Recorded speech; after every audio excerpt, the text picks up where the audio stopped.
Pengangkatan anggota BPUPKI yang berjumlah 67 orang diumumkan pada tanggal 29 April 1945.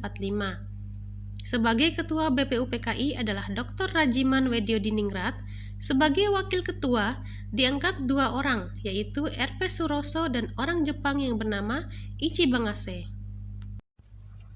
Upacara peresmian BPUPKI dilaksanakan pada tanggal 28 Mei 1945, dihadiri oleh seluruh anggota dan 2 pembesar Jepang, yaitu Jenderal Itagaki dan Letnan Jenderal Nagano. Sidang-sidang yang dilaksanakan BPUPKI. Sidang yang pertama pada tanggal 29 Mei sampai 1 Juni 1945. Hasil sidang pertama ini yaitu membahas rumusan dasar filsafat bagi negara Indonesia merdeka. Pada tanggal 29 Mei 1945, Mr. Muhammad Yamin mengusulkan 5 asas dan dasar negara Indonesia.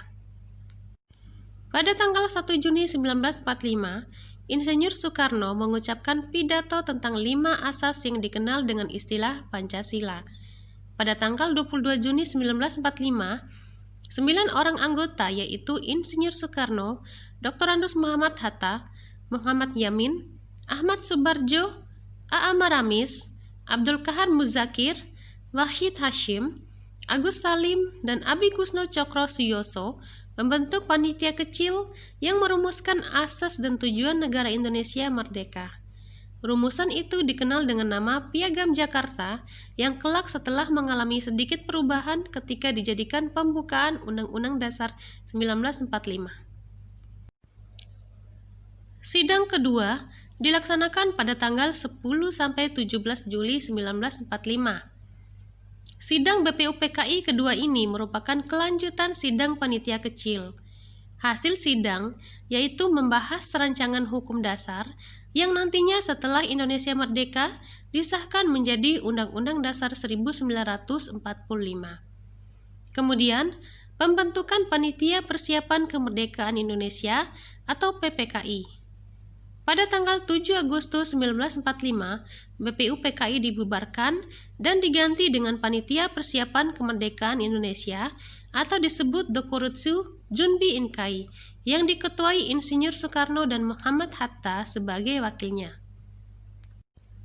Pembentukan PPKI sebagai akibat dari bayangan kekalahan Jepang, karena pada tanggal 6 Agustus 1945, kota Hiroshima dibom oleh sekutu. Lebih-lebih setelah tanggal 9 Agustus 1945, kota Nagasaki dibom oleh sekutu lagi. Dalam situasi demikian, 3 pemimpin Indonesia yaitu Insinyur Soekarno, Muhammad Hatta, dan Dr. Rajiman Wedyodiningrat dipanggil ke Dalat, Vietnam Selatan oleh Marsekal Darat Teorici. Ia menyampaikan keputusan pemerintah Jepang untuk memberikan kemerdekaan kepada Indonesia. Pelaksanaannya setelah persiapan selesai. Wilayah Indonesia yaitu meliputi seluruh Hindia Belanda. Akhirnya, Jepang menyerah tanpa syarat kepada sekutu pada tanggal 15 Agustus 1945. Dengan demikian, berakhirlah Perang Pasifik. Bersamaan itu pula, ketiga pemimpin yang pergi ke Dalat telah kembali ke tanah air.